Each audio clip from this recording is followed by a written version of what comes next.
What's up, nasties? Happy Thursday on a rainy and cold Thursday here. Welcome to EST Afternoons on Edmonton Sports Talk, your clear choice for Edmonton sports. I'm Hernan Salas. Joaquin Gage back after his 2-day quarantine, and behind the camera, we got the big Z, Zachticum at the controls. You can listen to us live on EdmontonSportsTalk.com, TuneIn Radio, iHeartRadio, or you can watch us on the YouTube channel. That's the EST YouTube channels. We're coming to you live from the William Huff Studios here in the west end of the city. You want to connect with us? Hit us up on the Paris Jewelers inbox, 780-218-9999, or on the famous Nasty Chat on YouTube. Gager, it's so good to have you back here in studio. We got lots coming up on the show, a fun show, but how you feeling, my friend? I'm better, buddy. I rallied hard, but it was a tough 2 days.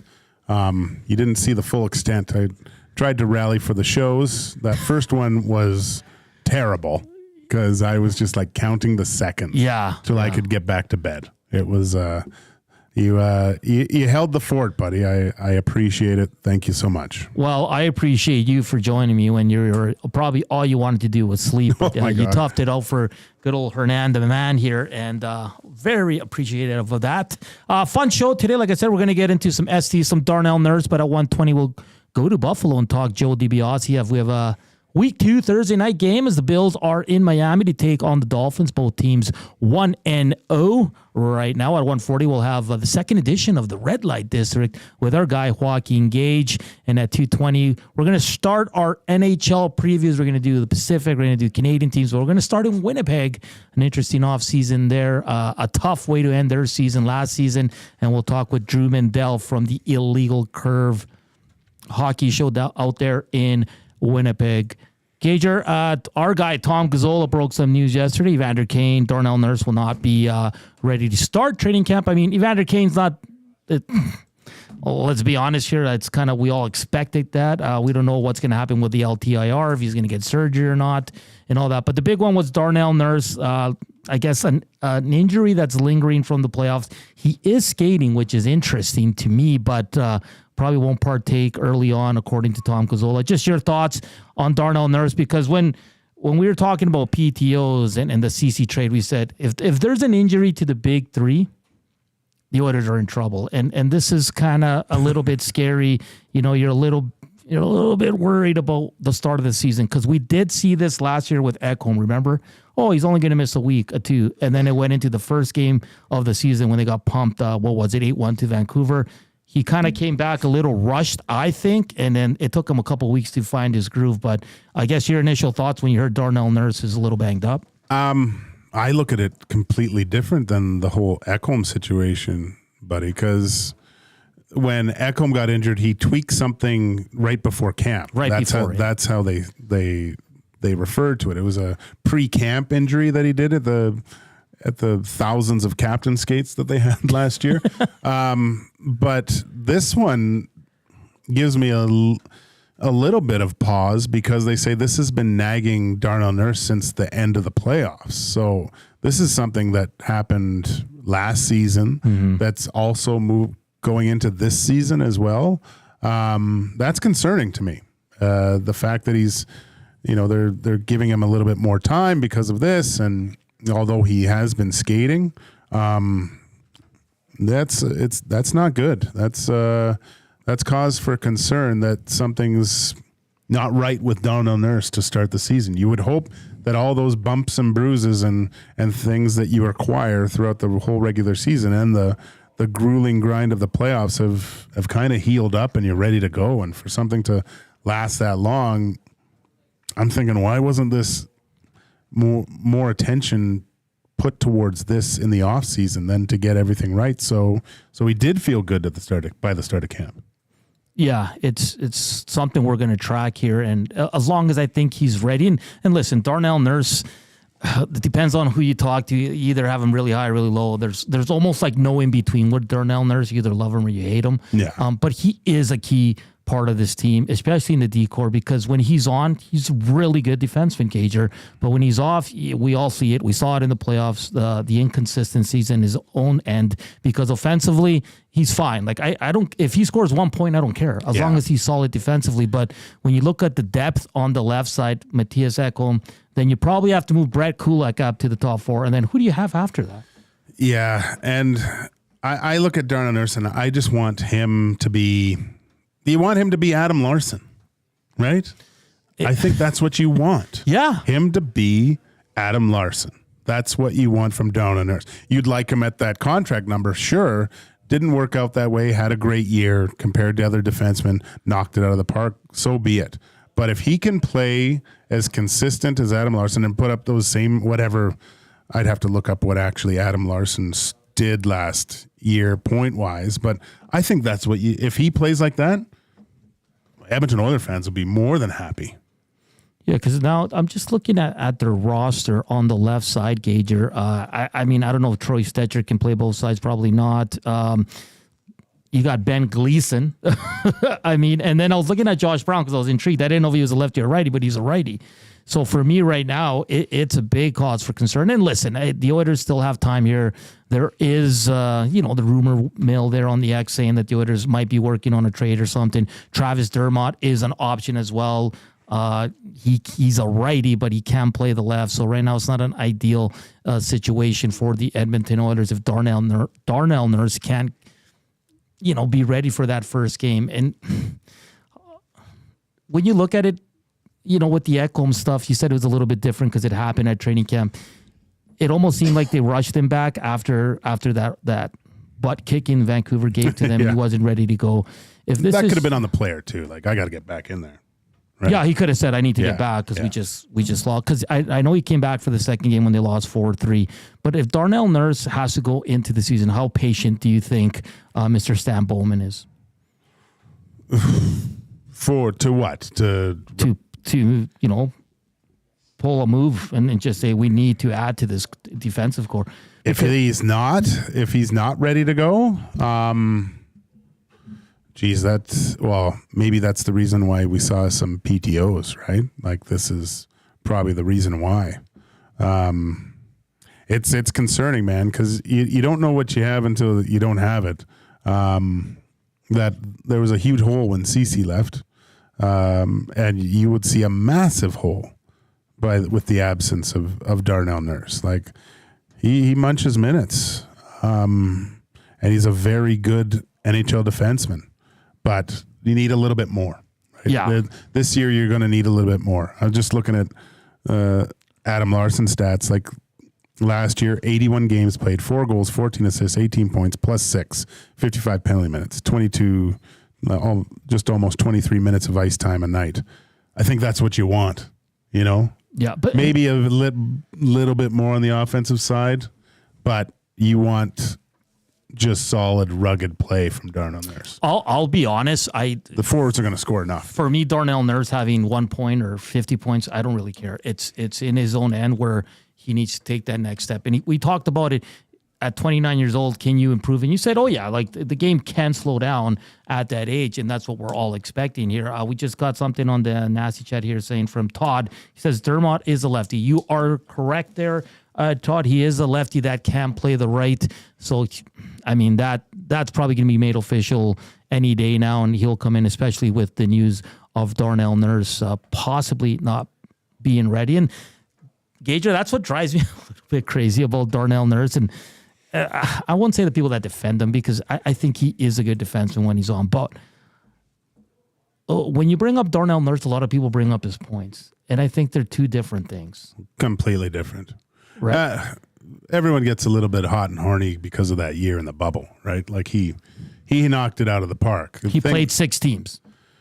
Yeah, but I still think it was an unbelievable year. You still had a team from that division that went all the way to the Stanley Cup final. Yeah, so good point. Everyone says, "Oh, it was a weaker division." Well, they shouldn't have gotten eaten up like that, right? The stars aligned for him.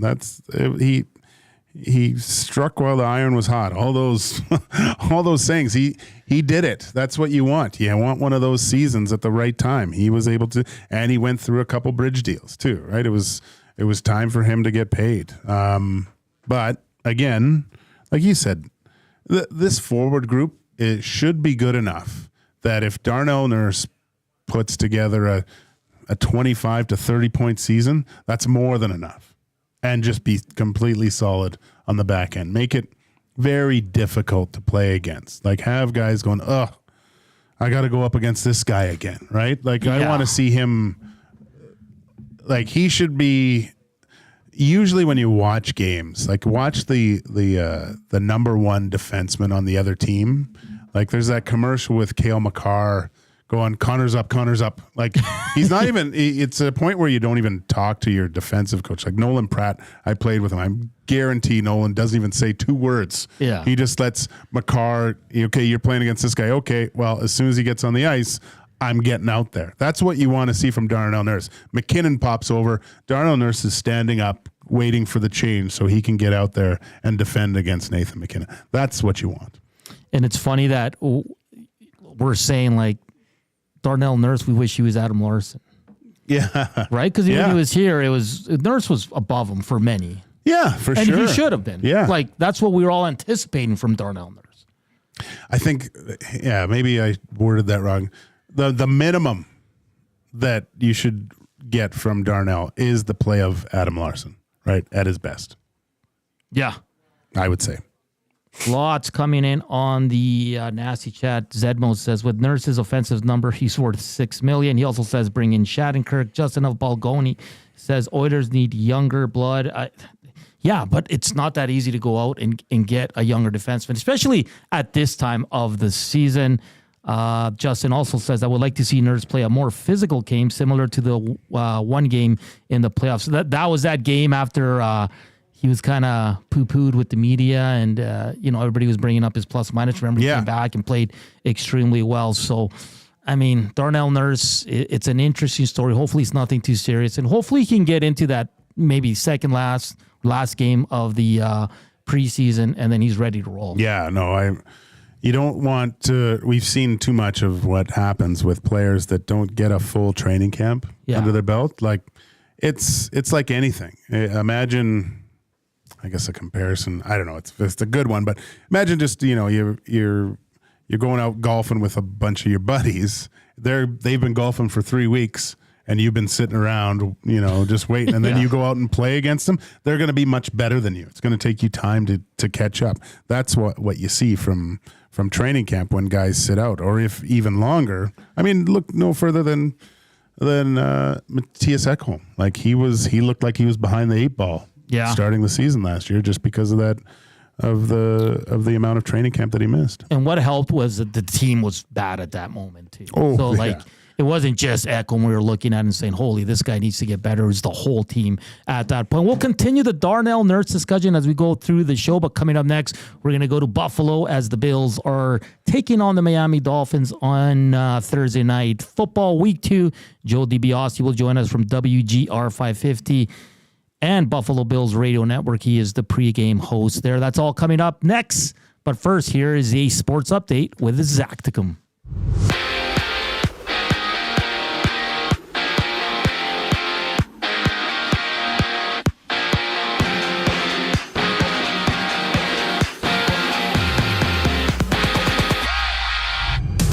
Thursday night football action goes tonight with the Dolphins kicking off against the Bills. Raheem Mostert is ruled out for the game, along with Devon Achane being a game-time decision.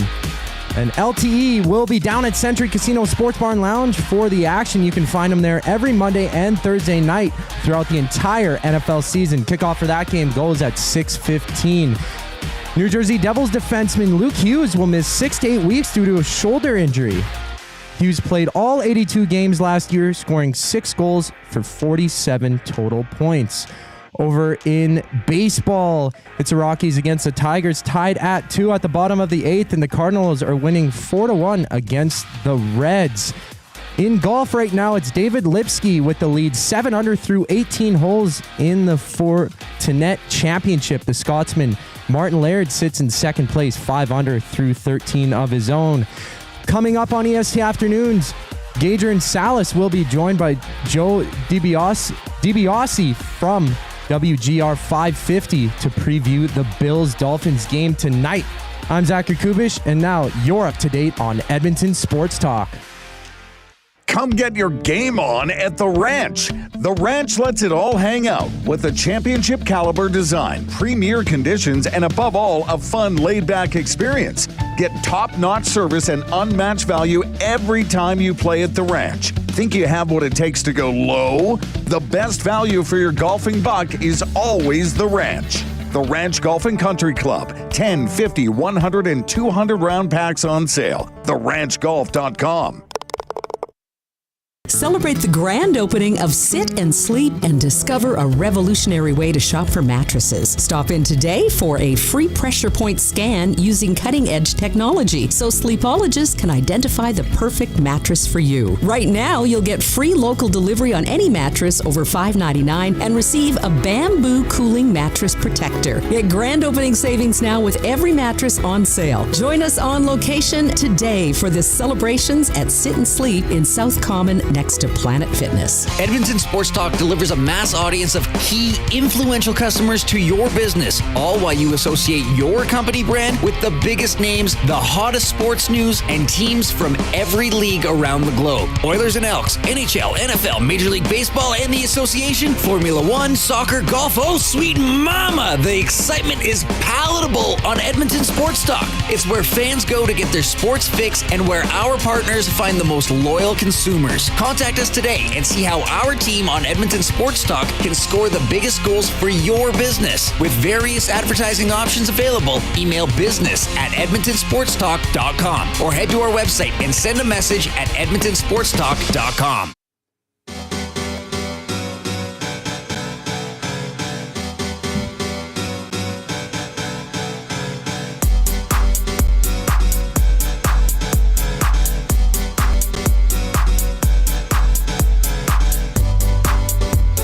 .121 here on EST Afternoons on Edmonton Sports Talk. Static free since 23. Hit us up on the Paris Jewelers inbox 780-218-9999 or on the Nasty Chat on the EST YouTube channels. We're going to get you ready for some Thursday night football. Buffalo Bills taking on the Miami Dolphins. And to chat Buffalo Bills, we got Joe DiBiase from WGR 550 and Buffalo Bills Radio Network. Joe, thank you for taking the time to join us. How are you doing today? Yeah, for sure. Thanks, guys. Joe, let's kick it off here. A big game tonight. Josh Allen was really good in week one, throwing for over 200 yards. He had 2 touchdowns in the air, adding 39 rushing yards on the ground. A little bit of an injury in his non-throwing left hand, but what can we expect from Josh Allen? It's, by all accounts, he's good to go, but is there a little bit of concern with the injury? Yeah, there was a little bit earlier in the week with the hand injury, but I think now that he's practiced in full a couple times, he didn't have really any limitations in terms of handing the ball off, taking snaps. I think the concern is kind of dried up. I think we're at a point now where I would expect him to play the way he normally plays. He might wear a glove on that hand, which he normally doesn't do, but that would maybe just be more towards pain tolerance. But this is a opponent that Josh Allen always shows up against. 5 straight games of 300 yards, easily the best numbers against the Dolphins compared to any other team that he's played in his career. He always shows up for these games against Miami. I don't think the hand injury is going to affect him too much. So he'll by the time if the game is 21-17 in the fourth quarter and he sees a lane straight ahead, I doubt very highly he's not going to take it because his hand is hurting. Is there any concern about, it seemed week one, Josh basically puts the Bills on his shoulders and carries them to a victory. And like you said, putting himself in physical harm's way. Is there any type of concern that Josh Allen has to play this way for the Bills to win? And who do you see kind of taking up the slack and making sure that Josh hasn't have to have these all-star performances every game to secure a win.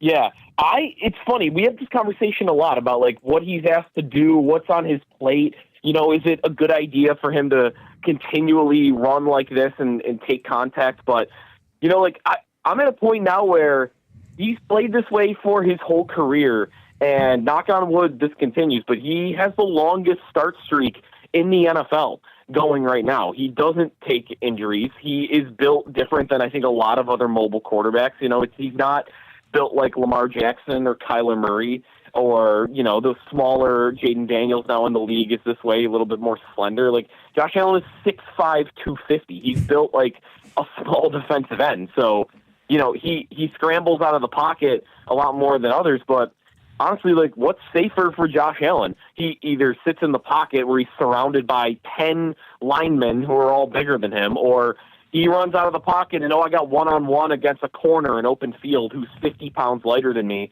and 3 inches shorter. I think, honestly, Allen does take hits, but he doesn't in the pocket, and I think maybe he is taking contact that's not as harmful on his body as you might think, even though I know I am saying that 1 week after he did get injured falling on it, but I just typically think it's not that big a deal for him. Hernan Salas, Joaquin Gage here, as we're joined by Joe DiBiase from WGR 550 in Buffalo. Joe, you talked about the dominance over the Dolphins. I mean, Josh Allen's 11-2 against Miami with 41 touchdowns. He's been named AFC Player of the Week 5 times after facing the Dolphins. What is it about Miami that brings the best out in the Bills? I don't know, man. It's like this team's been a rival of the Bills. I mean, you listen to I'm a younger guy, so I can't go back this far, but you listen to my dad talk about, or older Bills fans that go all the way back to like the early 70s of hating the Dolphins, and then of course through Kelly and Marino hating the Dolphins. So it's like Allen knows all of that, and then he takes it to another level when he plays Miami. But it started really in his rookie season. They don't have the answers. Every different version of the Dolphins has not been able to figure it out, whether it was Vic Fangio defenses or Brian Flores defenses. Like, okay, so this is a different coordinator though this time, so we'll get a look tonight if it'll be any different. But the divisional games, but especially Miami, yeah, Allen I think he takes pride in owning the Dolphins. Like he is, you know, he is a little bit that way. Like there's a little bit of Kobe in there for Allen in this way. He was voted the league's best or number one trash talker by his peers. So like I don't know. I think he kind of he's got just that extra gear of, man, I own this team. I want to keep that going. And again, it's resulted in 5 straight games of 300 yards passing. So it's certainly worked to this point. Looking on the other side of the ball, seeing what Tua can do with Tyreek Hill, who's got the assignment of making sure that Tyreek doesn't go for an 80-yard pass touchdown in tonight's game? Yeah, it's a good question, because Sean McDermott defenses have done a better job at limiting Tyreek Hill than any other team in the league. If you look at Hill's career splits, he averages only 52 yards a game against the Bills. That is the lowest number than any other team that he's played. The Bills do a great job against him. But what were all of those? I think it's 7 games. Who was on the field for all of those 7 games? Micah Hyde, Jordan Poyer, who now, by the way, is going to be on the other side of the field. Tre'Davious White was on the field for a lot of those. Matt Milano was on the field. You don't really want Hill being covered by a linebacker, but if he's got to do it for 3 plays by accident over the course of a game, you're not going to do better than Milano. Taron Johnson, who's been an all-pro nickel corner, will not play in this game due to injury. So that's 5 all-pro / Pro Bowl level players that have been staples of this defense that are not going to be on the field tonight. So I do think McDermott has an idea of how to limit him, and he knows he's got a scheme that can do it. I just think the question mark right now is, does he have the personnel to do it? So I think a combination of Rasul Douglas when he's on the outside, probably shadowing him, I think it's the best you could do there. I think in the nickel, they've got a nice depth player in Cam Lewis that I think they trust. My big concern is honestly the safeties. Replacing Hyde and Poyer for this game is Taylor Rapp and Damar Hamlin. And both players have showed to be fine, I think, at times, but I don't know that fine gets you the results against Tyreek Hill that you've had in the past, because all it takes is, Poyer and Hyde were so quick. The communication was so good for them, where they always knew where each other were. They always knew who was covering what. They never made mental mistakes, where you get a half a second mental mistake where Hamlin thinks Rapp's got a spot covered and Rapp thinks Hamlin's here, just whatever. Like, there's just that one little miscommunication against a Tyreek Hill or a Jalen Waddle, and it's going for an 80-yard touchdown. So I'm more concerned about the big plays for Miami in this game, I think, than I probably ever have been for the Bills in this matchup. How about the run game of the Dolphins? Mostert's out. I'm trying to blank right now on the other running back. He's a game-time decision here, but like you said, Greg Rousseau. 7 Achane? Yeah. Terrell Bernard had big monster games in week one. What's the concern level with the run game right now? Yeah, Achane will be a huge factor, because I think he is a super dynamic player that probably the fastest running back in the league that Miami used he was playing receiver last week. He was actually second on their team in targets after Hill. He had more than Waddle even.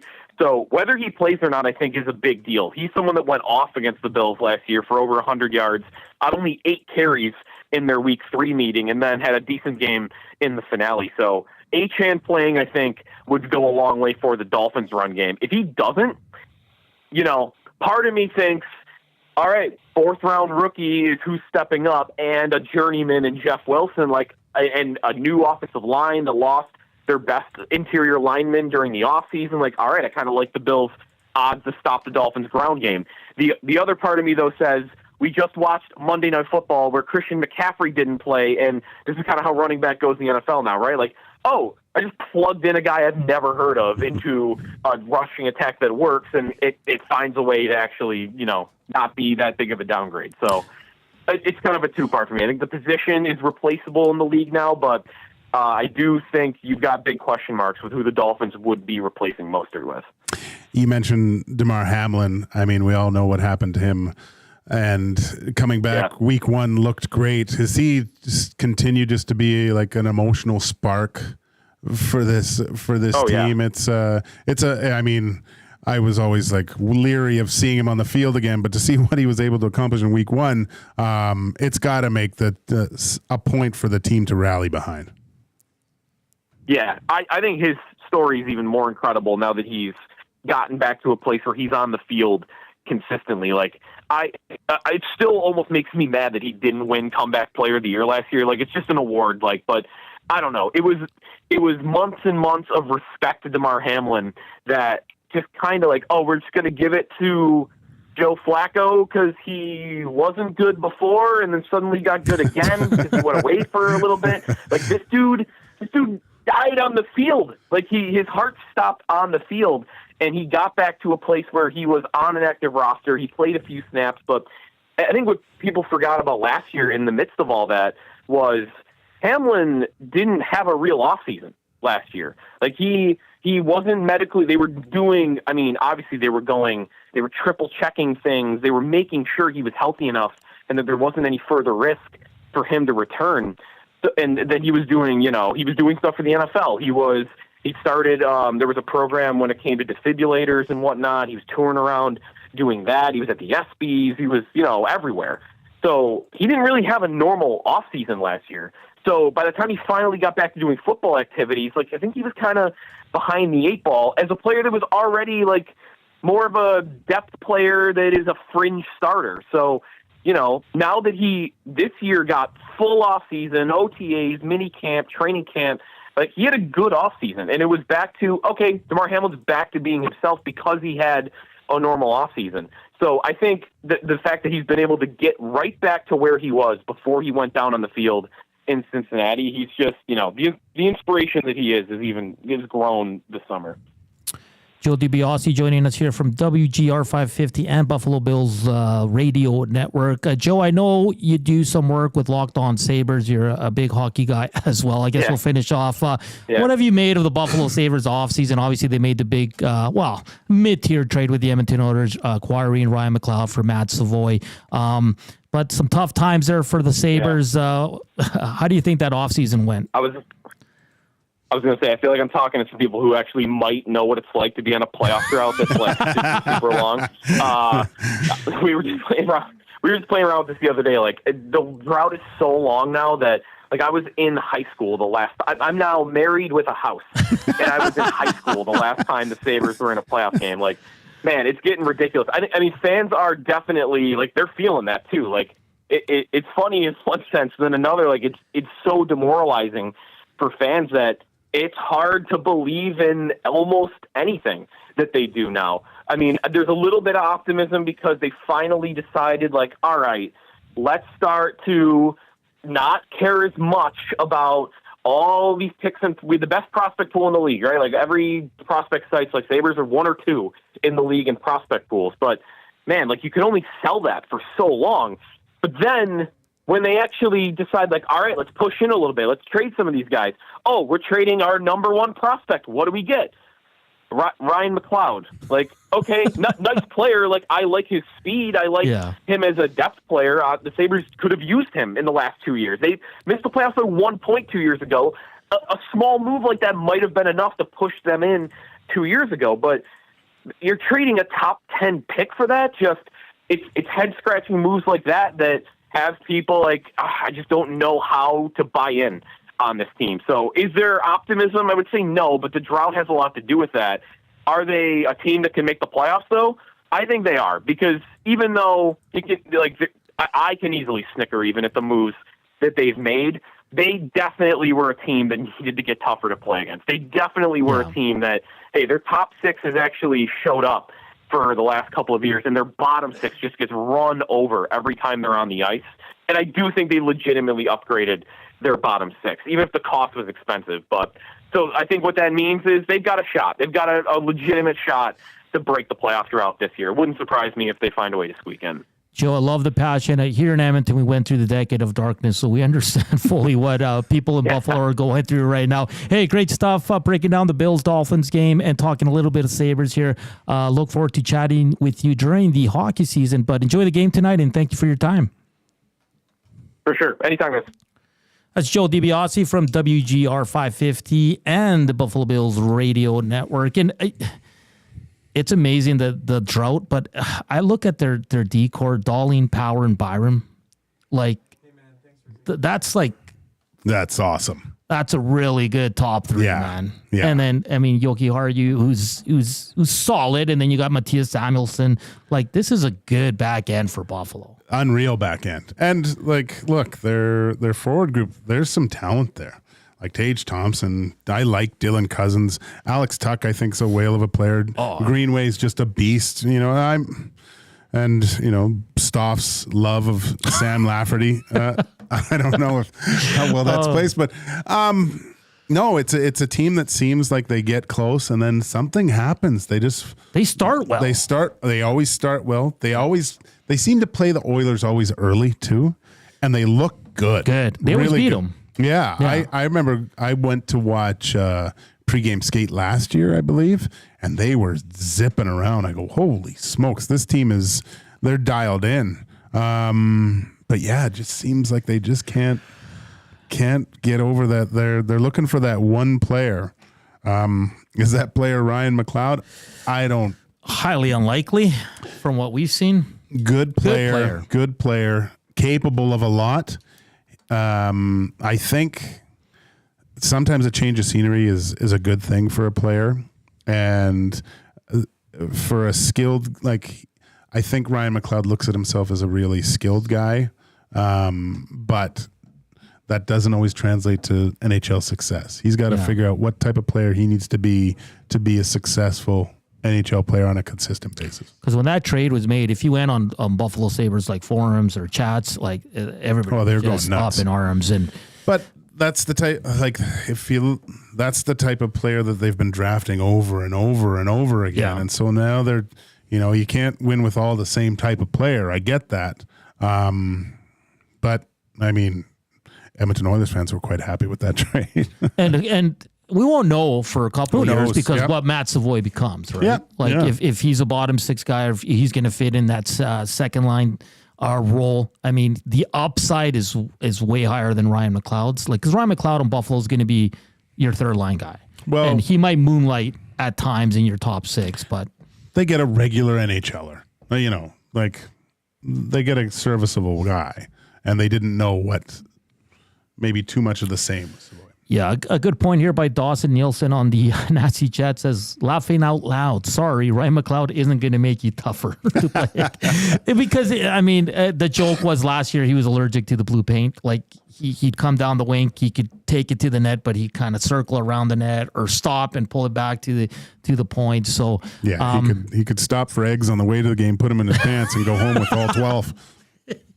That's a good way of putting it. But great stuff from Joe. I love that he said Josh Allen has a little bit of Kobe in him. And it's crazy the domination they have over the Dolphins. We're going to look at the cool bet. I know the boys this morning did a little parlay, and we'll see if we'll sprinkle some on that, sprinkle some money on that as well, because the last time we did on Sunday, we were big winners.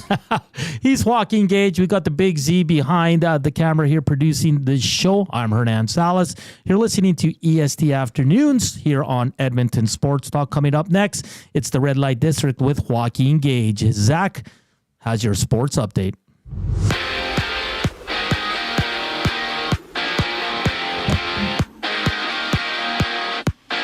Devils defenseman Luke Hughes will miss 6 to 8 weeks due to a shoulder injury. Hughes played all 82 games last season, scoring 6 goals for 47 total points. Thursday night football action goes tonight with the Dolphins kicking it off against the Bills. Raheem Mostert is rolled out for the game, and Achane is set as a game-time decision. Catch Lieutenant Eric down at the Century Casino Sports Bar and Lounge for tonight's game as well, where you can find him there every Monday and Thursday night throughout the entire NFL season. Kickoff for that game goes at 6:15. Staying in the world of football, Commanders cornerback Emmanuel Forbes is set to undergo surgery on his thumb. The 2023 first-round pick had 38 tackles and one interception last year in his rookie season. In the MLB right now, it's the Rockies against the Tigers. Rockies up 4-2 at the bottom of the ninth, and the Athletics are losing 2-0 against the Astros at the end of the sixth. While the Cardinals are taking on the Reds. 6-1 is that score in the Cardinals' favor at the top of the ninth. David Lipsky in golf, still in the lead, 7 under during the 4-net championship right now through 18 holes. And coming up next on EST Afternoons, we'll be hearing from Joaquin Gage during the Red Light District. I'm Zachary Kubusch for your Edmonton Sports Talk update.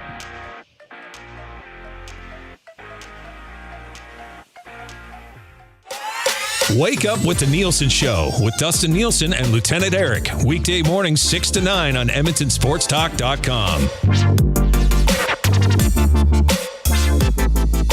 Why tee off at the Ranch Golf and Country Club? A fun, unique layout offering premier conditions. The Ranch has been ranked as one of the top public courses in Canada. Unmatched value. Score Golf Magazine rated the Ranch as the best value in Edmonton. The service, from tournaments to special events to the pro shop. Superior service that makes every visit exceptional. The Ranch Golf and Country Club, a laid-back environment where anyone can enjoy an amazing day on the fairways. For details, visit theranchgolf.com. Hi there. If you're like me, you like to picture yourself in luxury, even though there's absolutely no way you could afford it. And if you can, well, even better. Thankfully, I picture myself in something that is luxury, but still absolutely affordable, like the all-new Mazda CX-90 from Park Mazda. With the new luxury features like facial recognition settings and quilted detail Napa leather seating, I can pretend to be comfortable with all of my proper settings activated without even touching a button, thanks to Mitch Lewicki and the great staff at Park Mazda. I like to picture Mitch Lewicki as newborn 8-pound, 6-ounce Mitch Lewicki.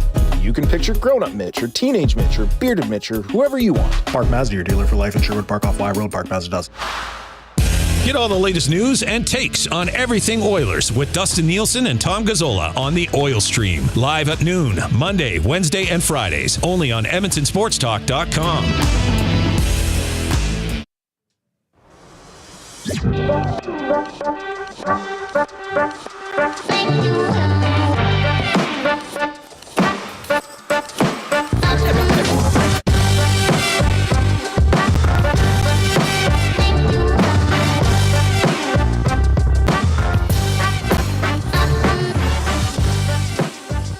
.143 here, EST Afternoons, Edmonton Sports Talk.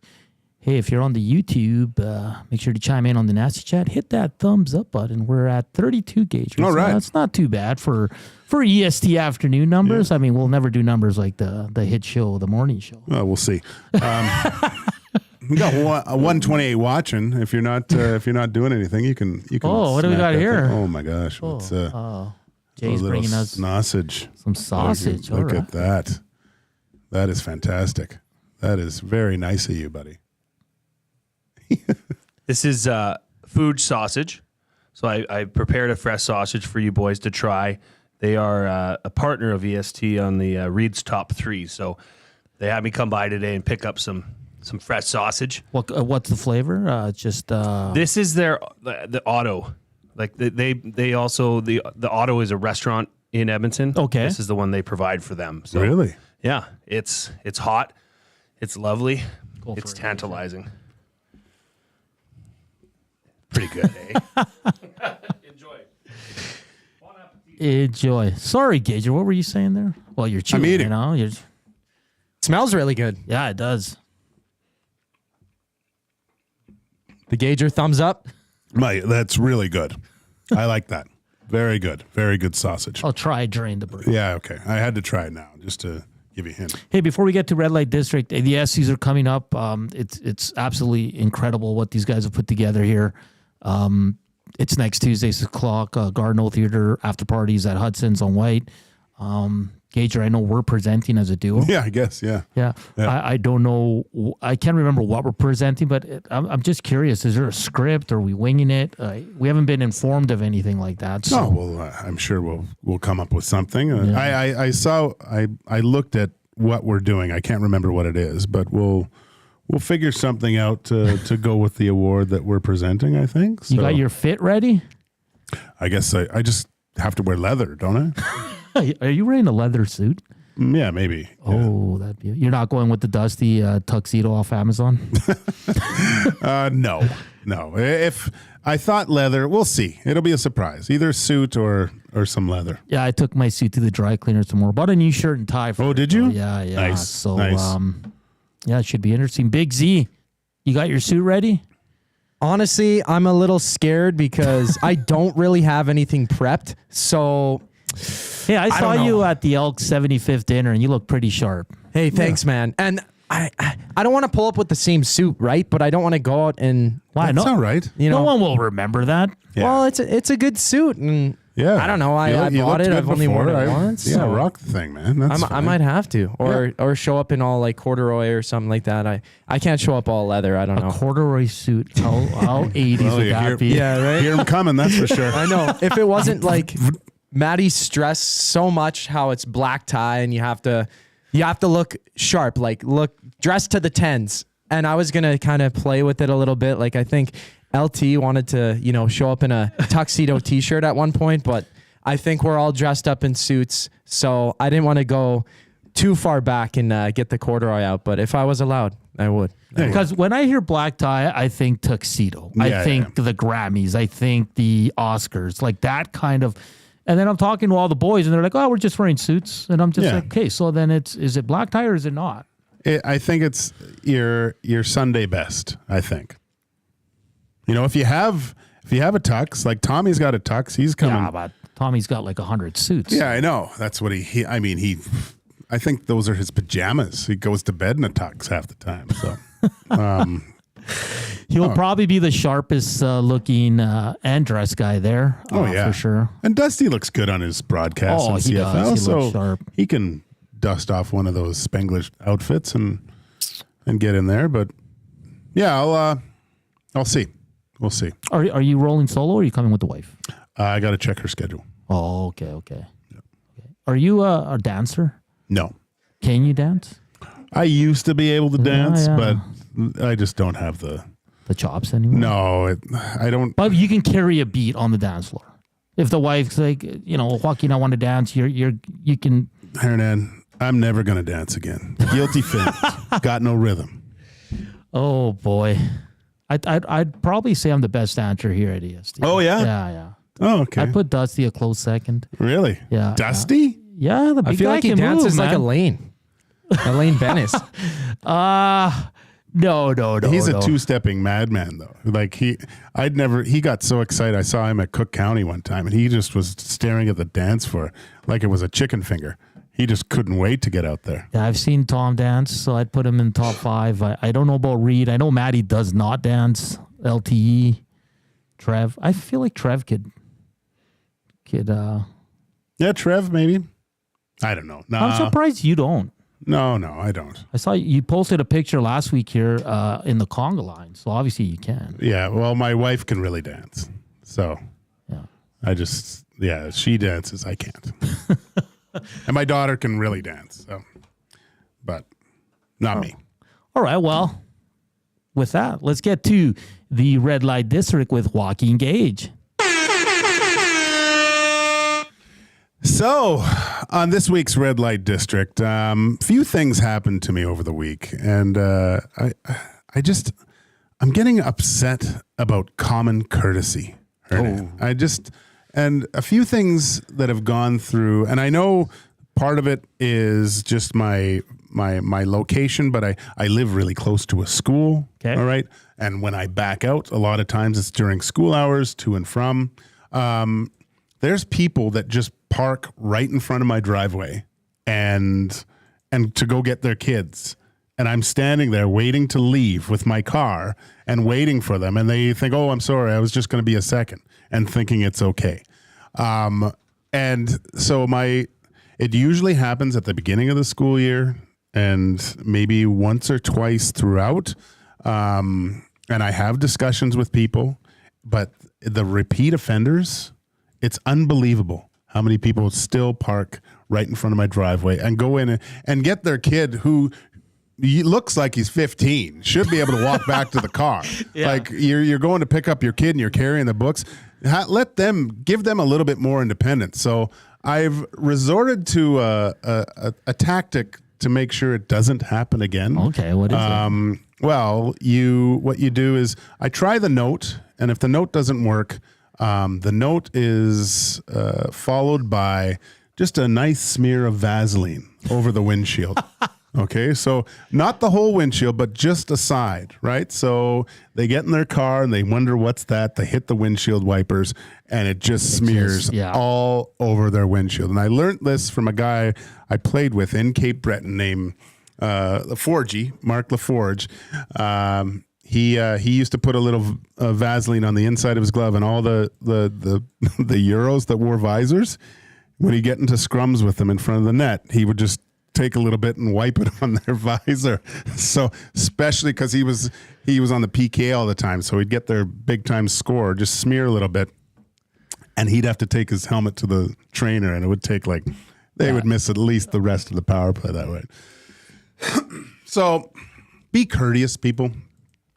Another thing that happened was I was out for a date with my wife, basically just going to Costco is our date.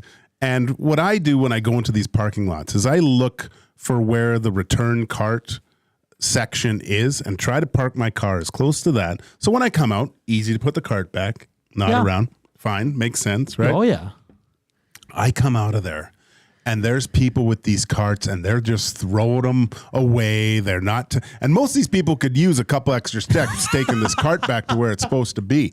And I was irate. I almost went up to a lady and go, "Hey, take your cart back!" Like I was so mad. So, you know what, everybody, let's just be a little bit more courteous. Put your carts back in school zones and areas where people are trying to get out, go to work. They're in a hurry to be courteous, let us out, and let's just make this busy time of year. And I know it's tough with young kids getting schedules together. Everyone's in a rush. Let's just take that a couple extra seconds to be nice to one another. Yeah, it's just in this day and age in society, it's just, like you're talking about the carts. Like it's just late. It's just you drive into the Walmart one, we go to the Capilano one, and there's carts everywhere. Everywhere. Yeah. It drives my bus, man. I lose it when I see some person and the effort they make to like put it on the curb too. Like, so you can't, and so it doesn't, and I see them rolling away. Just park close to where you put them back. and then you can just unload the car with it, put it right back, make it easy for the young guy that comes out and takes them back. He's not all over the parking lot looking for these things. It's very lazy, and I want to say un-Canadian. Un-Canadian. Yeah. You're getting a lot of support on the Nazi Chat. Penner's Pancake says, Gager, I don't think I've agreed with you more on both these points. I have yelled at people to put their carts back several times. This one says, Joaquin, smear the driver and passenger door handles for the repeat offenders blocking your driveway. No, that's the worst one, to block your driveway. Oh, it's awful.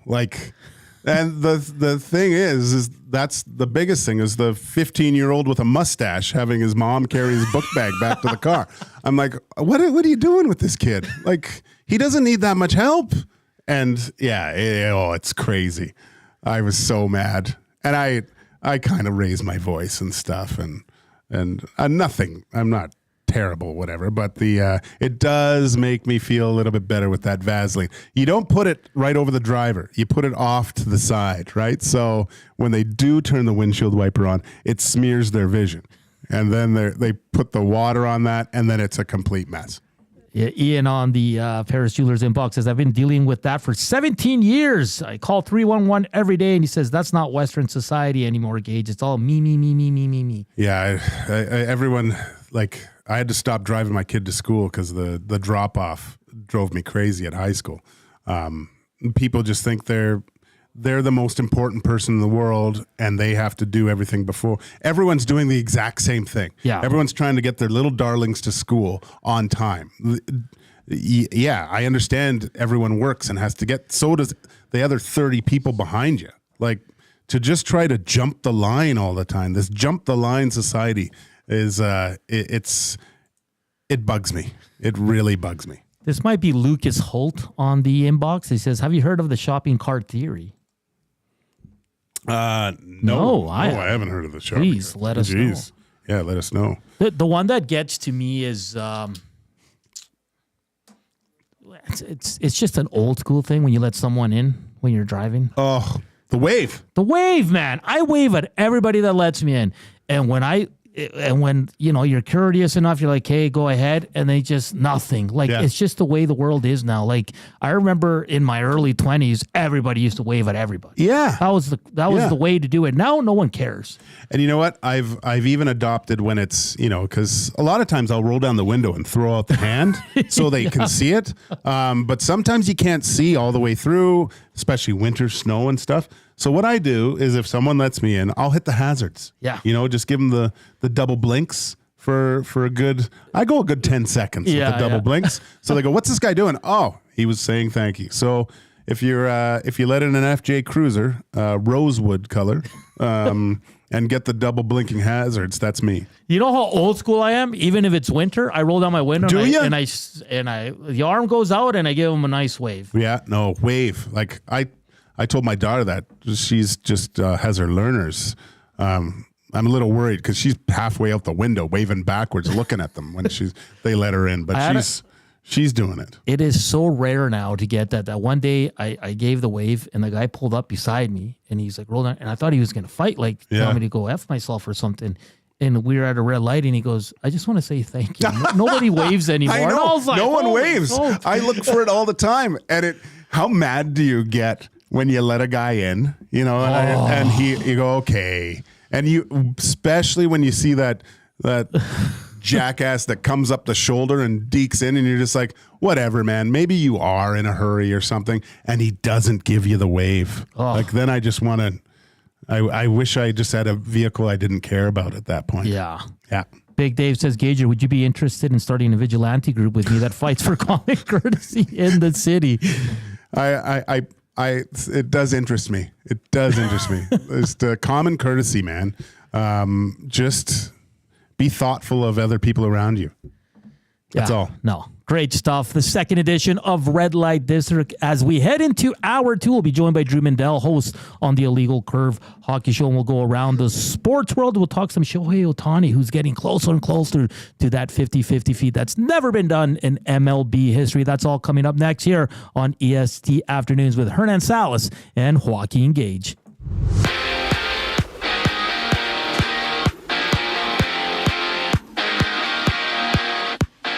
Devils defenseman Luke Hughes will miss 6 to 8 weeks due to a shoulder injury. He occurred that during training camp, and he played 82 games last year, scoring 6 goals for 47 points.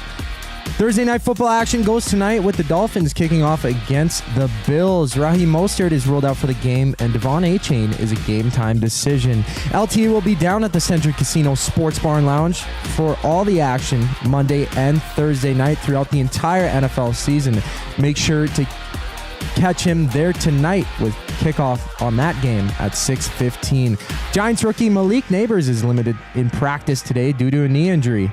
He had 5 receptions for 66 yards in the Giants' loss last week to the Vikings. Staying in the world of football, Commanders cornerback, Emmanuel Forbes is undergoing surgery on his thumb. The 2023 first-round pick had 38 tackles and 1 interception in his rookie season last year. In baseball right now, the Rockies won 4-2 against the Tigers. Cardinals knocked off the Reds 6-1. The Astros are leading the Athletics 2-1 at the top of the 8th, and the Marlins and Nationals is the next game to start with that pitch going at 4:45.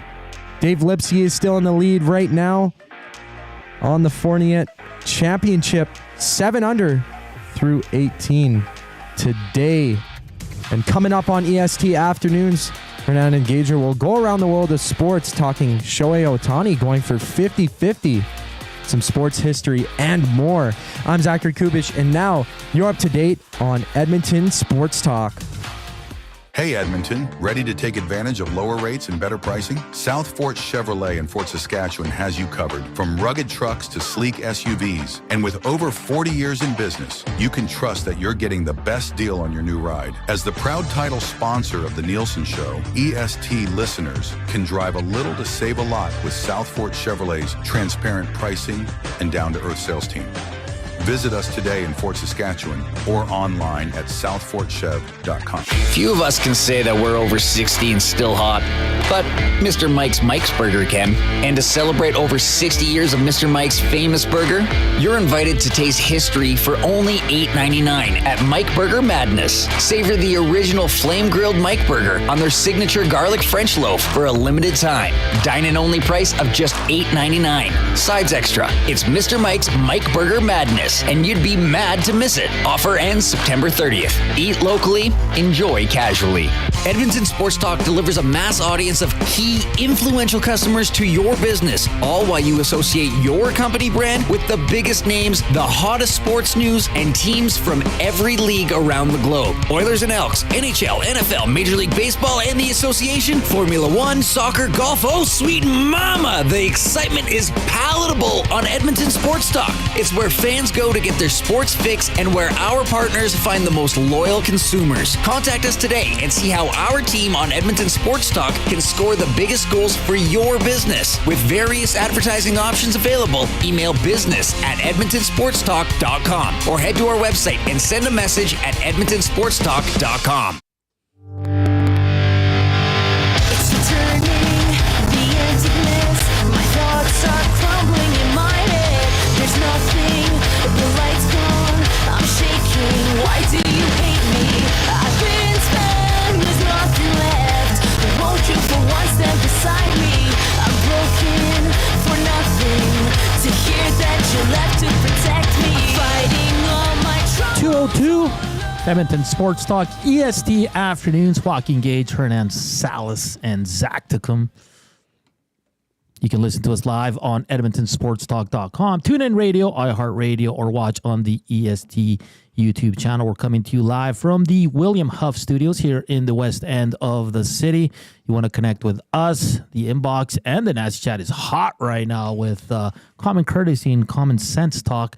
A lot of people backing up our guy Joaquin Gage with his little rant there. Some people are asking for a daily rant, but I think a weekly rant's really good, Gager here. Yeah, I know. That's it's very cathartic to kind of vent that stuff. I feel lighter. Get that off my chest. I've been holding that down for a while. Lucas is in the in the Paris Jewelers inbox, 780-218-99, who wrote a essay on the shopping cart theory. I might have to just copy this and post it to my socials because this program only lasts another hour, and this thing's long, but very in-depth reasoning of why you should return your shopping cart. It's so easy to do. You know, everyone's capable of it. And what I saw this weekend of someone just pushing it out of the way and running to their car, I still have that vision burnt into my mind. Bone says here at the airport, we experience the same thing. People lose their common sense when they turn off the QE2 and drive as though they are the only car on the road. Yeah. I've done that drive a lot in my travels with the Edmonton Elton. It's definitely true. Pete and Devin says Hernan and Gager to the non-waivers. That's. And I was telling you, because people can say, well, it's the younger. It's not the younger people. It's everyone. It's everyone. Yeah. Like, I can't remember the last time someone gave me a wave. No. I can't remember either. I think the last one was my wife because we were driving in separate cars and I let her in. She even waved. Yeah, right? Yeah. If there's anyone that shouldn't wave, that to me, that's her. But she even gave the wave. Yeah, Jason Leduc, the weekly common courtesy rant by Joaquin Gage, friggin' perfect. And a lot of people are praising you on your vehicle. Quality. Yeah. No, it's hey, they don't make them anymore, right? It's like me. Let's get to some sports talk. Of course, Thursday night football tonight. Miami Dolphins host the Buffalo Bills. We had a great chat with Joe DiBiase. We'll get all the podcasts in that up later so you can have a listen. Oilers rookies will open the Young Stars tournament tomorrow, 8:30 p.m. You can watch it on Oilers Plus as they take on the Vancouver Canucks rookies. I think we discussed it. There's no need to keep going. We'll be watching Matt Savoy as he gets ready for main camp. That's about it, at least for us.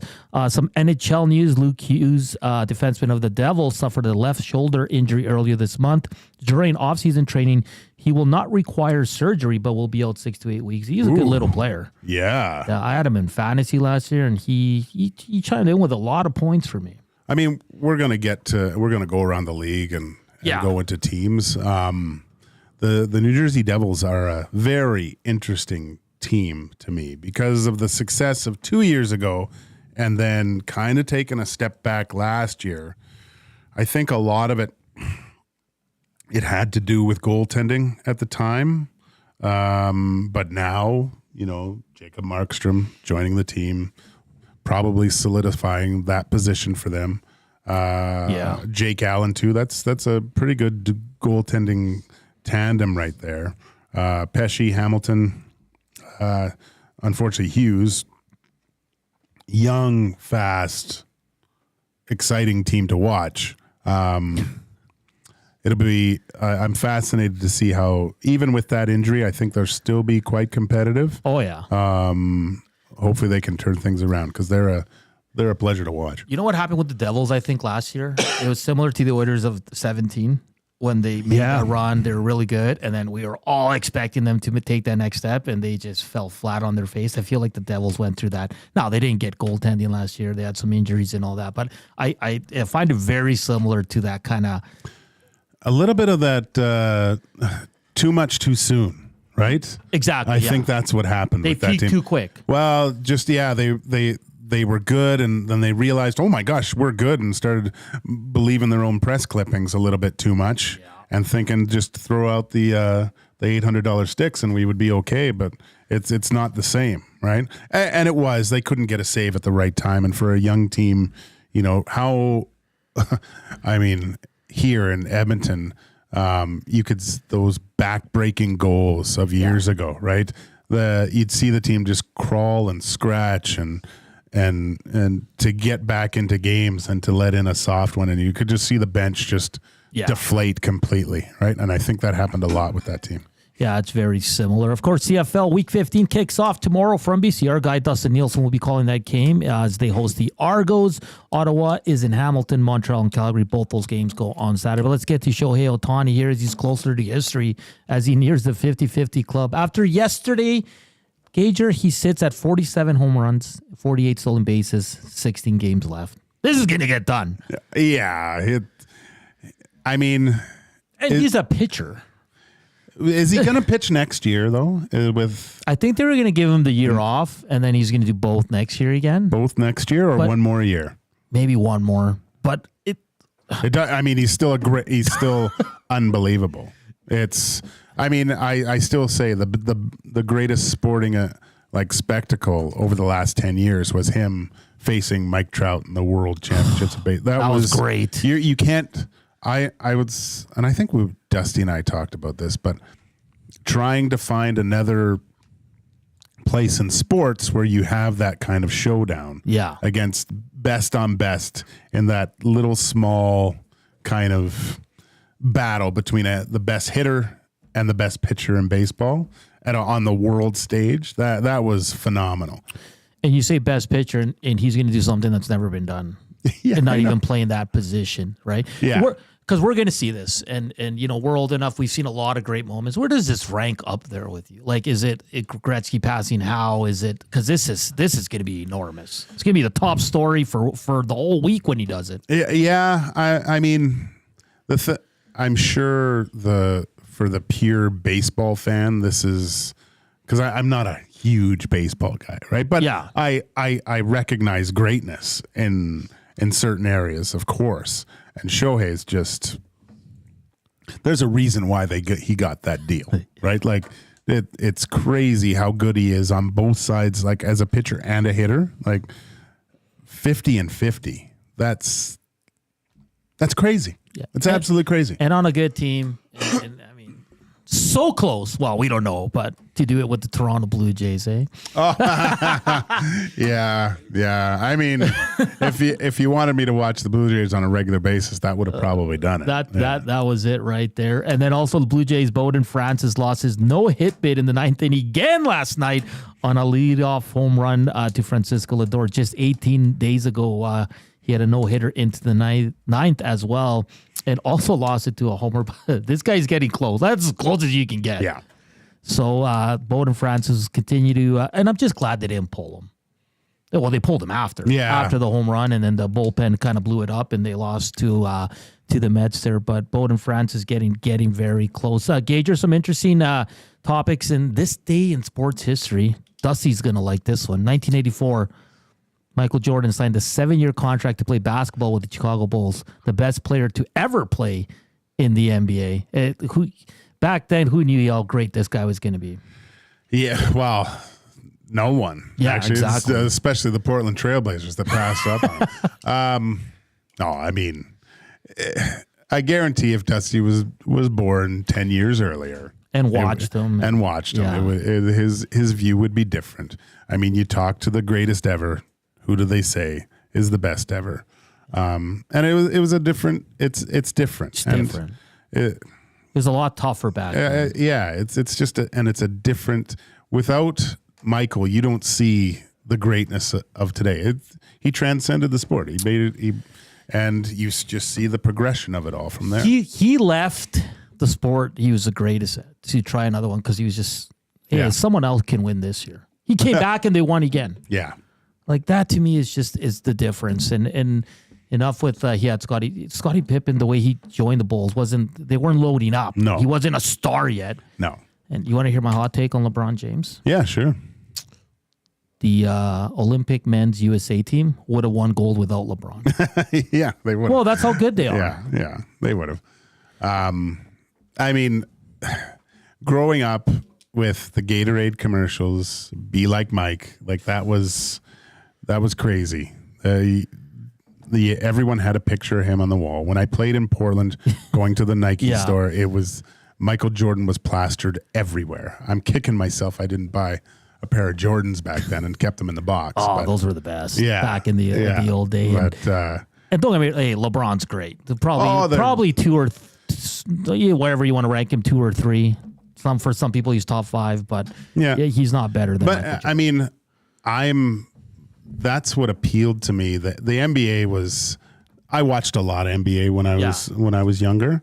I liked the fact that those guys, they went to college usually for 4 years, and then they They got drafted by their NBA, and that's where they stayed. They tried to win a championship there, and there wasn't a lot of movement, right? Yeah. So it just now the NBA, it's about who you know and the super teams. There's not. You don't see Reggie Miller staying in Indiana. You know, Patrick Ewing with the Knicks, right? Like you don't. It's just a different time. It's different. I grew up cheering for the '90s Knicks, and I mean, John Starks was my favorite player, who wasn't a superstar. He was really good, but it's just a different time. Matt Hyman says, "Would the Dream Team have won without MJ?" Oh yeah, they were stacked. They would have. I'm just making a point here that this year's Olympic team didn't win. Like LeBron was awesome, but they would have won without him because look at their bench was just as good. Yeah, no, it was. They were great. They were awesome. And then in 2006, you'll like this one. Rick DiPietro of the Islanders signed a 15-year contract worth $67.5 million. Let's just hope that Dusty didn't drive the car into the ditch after that conversation. Yeah, that's the deal I was looking for, Hernan. Oh man! Oh my gosh, what an awesome deal. Good old Gar Snow. I remember hearing rumors of this kid coming in and saying that he was the best puck handling goaltender to come into the NHL. He'll be way better than Brodeur.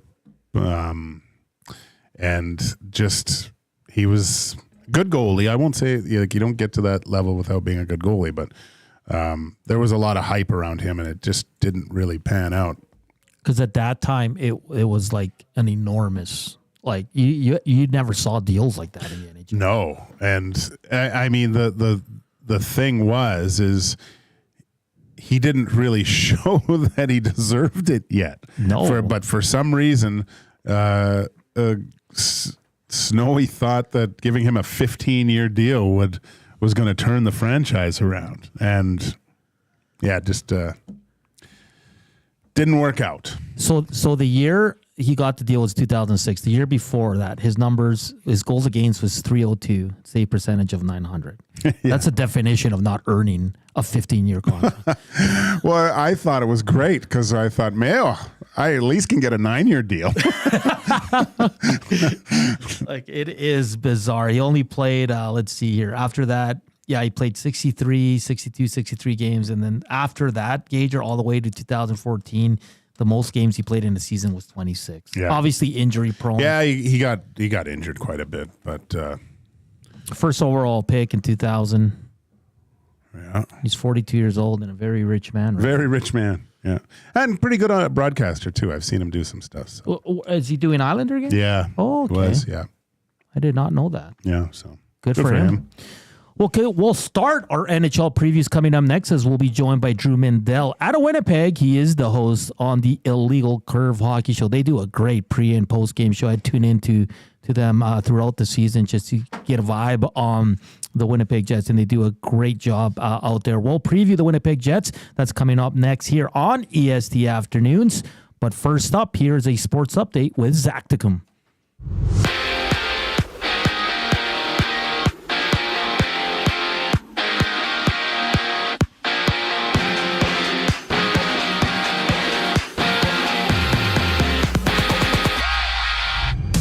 New Jersey Devils defenseman Luke Hughes will miss 6 to 8 weeks due to a shoulder injury. Hughes played all 82 games last year, scoring 6 goals and 47 points. Thursday night football action goes tonight with the Dolphins kicking it off against the Bills. Raheem Mostert is ruled out for the game, as well as Devon Achane being a game-time decision. Lieutenant Eric will be down at the Century Casino Sports Bar and Lounge. Catch him there every Monday and Thursday night for the entire NFL season. Kickoff for tonight's game goes at 6:15. Giants rookie Malik Neighbors is limited in practice today due to a knee injury. He had 5 receptions for 66 yards in the Giants' loss last week to the Vikings. Staying in football, Commanders cornerback Emmanuel Forbes is undergoing surgery on his thumb. The 2023 first-round pick had 38 tackles and 1 interception in his rookie season last year. In the WNBA, the New York Liberties tip it off against the Dallas Wings. That goes at 6 o'clock. New York stands 30-6 on the season, while the Wings are 9-27. On the way after the break, Drew Mindell, host of the Illegal Curve Hockey Show, will be joining Hernan Salas and Joaquin Gage here on EST Afternoons. I'm Zachary Kubusch, better known as Zachticum, and that was your Edmonton Sports Talk update. Don't feel like working? Join the Hangout. You never know what you might hear. Weekday mornings 9 to 11 on EdmontonSportsTalk.com. You've always known GCL Diesel as the experts in diesel fuel systems, but did you know that GCL is also your source for turbochargers and turbo repair? As a turbo supplier for Garrett, Borg Warner, and Holset, GCL can provide genuine original equipment turbos at wholesale prices. Whether it's diesel, gas, natural gas, or performance, we can provide you with the turbo or custom repair you require. Turbo questions? We've got turbo answers. Visit us in the West End or online at GCLDiesel.com. GCL Diesel, turbochargers, understood. At A&W, you can start the morning off right with a regular coffee and an egger of your choice for just $4.99. Bacon and egger or sausage and egger on a seeded bun or an English muffin? The choice is yours. But we know it'll be tasty either way. And to make matters even more delicious, this offer is available all day. But don't snooze on this deal. An egger and a regular coffee for only $4.99 is a limited time price. Available at participating A&W restaurants in Greater Edmonton.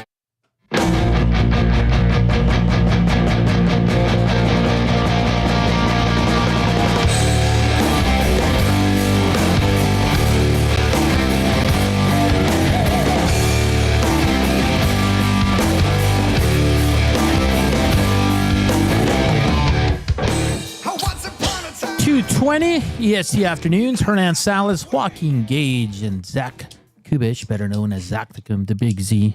I think the afternoon guys have a nickname for him as well. The Koob.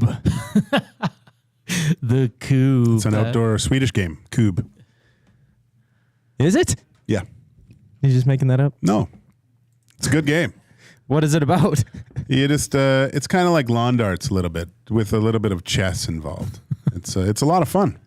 Nice. I won it for being a game star one game in Sweden. Brought it home. All right, now we start off our NHL previews from Winnipeg as we're joined by Drew Mindell, a host on the Illegal Curve Hockey Show. Drew, my guy, it's good to see you. It's good to have you on our brand new show, only second weekend. But how you doing, my man? I'm doing great, guys. Thanks so much for... Oh, I think he cut out there. Yeah, I might have cut out. Yeah. I'll get him to re-log back in. Nope. He's still there. Is he still here? We'll get the Big Z on it working there, but the Jets are an interesting team. Oh, there he is again. Zach, just give us a thumbs up when he's ready. Yeah, for sure. The Jets had when you look at last season, they had the second most points in the Western Conference, and they had to play the Colorado Avalanche. That's as unfair as it gets. Yeah, but I think it was the last game of the season where they handed them their lunch and had a good record, I believe. Against the Avalanche. If there was any team that... and they won the first game, right? In the playoffs? And looked great. Great Doing it. Lowry, dominating performance against Nathan McKinnon. You obviously give the edge in goal with Hellebuck. The Winnipeg Jets have always fascinated me, and looking at their lineup, the way that they play, I love watching them. I think they're all around. They have all the makings of a team that come playoffs, when they roll around, very tough out. But just have run into hot performances from certain players of other teams over the last few years. And the Oilers and Jets always have great games. Great games. Especially in Winnipeg. Yeah. Okay, Zach's still working on Drew Mindell. Would like to get him on video. If not, we'll go to the phone line with Drew Mindell from the Illegal Curve Hockey Show. This is a team that wasn't very active in the offseason. They brought in a lot of depth pieces. They lost a big one in Brendan Dillon, who, from watching them play the Oilers, he was a hard-nosed defenseman, could drop the mitts, was excellent on the PK. They don't really add the big names. They add a few guys here. We'll go through Kaapo Kähkönen to back up Hellebuck there. They added defenseman Dylan Coughlin, Hayden Fleury, forwards Mason Shaw, and Jared Anderson-Dolan. So but when you look at their lineup, I feel like they have the pieces. Like you look at their top six, and that's as good as it gets. Yeah, I mean, with Ehlers, Connor, Scheifele, Velarde, I like Niederreiter, Alafao. Their captain, Lowry, is a complete gamer, and they have a potential Norris caliber defenseman in Morrissey. You're a big Morrissey guy. I think he's great, man. He's small in stature, but just unbelievable on both sides of the puck. Dangerous. He's got that sneaky little twisted wrister that he gets in through traffic on net. Pleasure to watch. Yeah, I'd be interested to see because it seems like this is a team that's been knocking. We talk about windows of eventually getting through and winning. You look at the age of some of these guys, and they're not young pups anymore. Before long, you wonder when they start pulling the trigger to possibly getting some of those value entry-level deals of players that can play right away. Drew Mindell is back with us here. Drew, some technical difficulties there with the video, but we have you on the phone line right now. Drew, let's get right to it. We were just talking about it. The Winnipeg Jets had the second most points in the Western Conference last season, and they had to face the Colorado Avalanche in the first round, which led to an early exit. But how are the vibes heading into this season after that first round exit by the Winnipeg Jets? Well, I think, first of all, thanks for having me, guys. I apologize about the video screw up, but the less anyone has to see of me, I think that's better for everybody involved.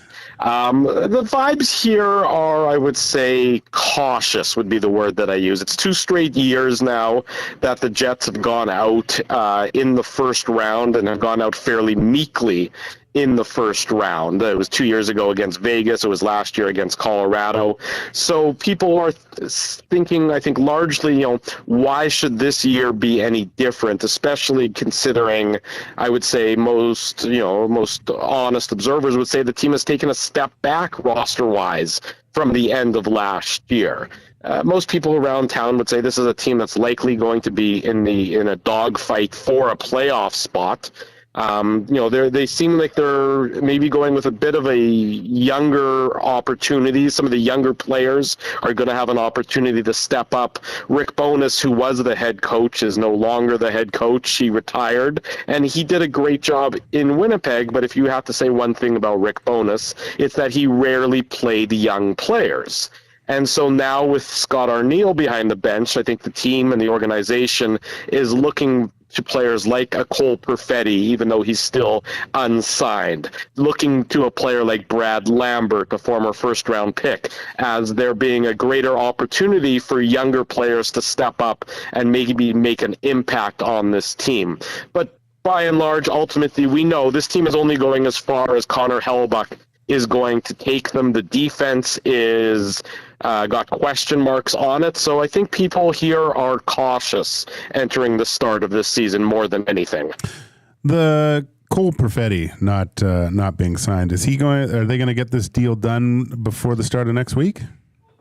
Yeah, I believe that they will. If you look at it right now, Cole Perfetti, even though he's not officially under contract to the Winnipeg Jets, is actually representing the Jets at the NHL Media Tour in Vegas. So that is certainly a good sign, probably a bit unusual, but it's a sign that I think most people here in Winnipeg think that they're grinding and they're working towards a longer-term deal.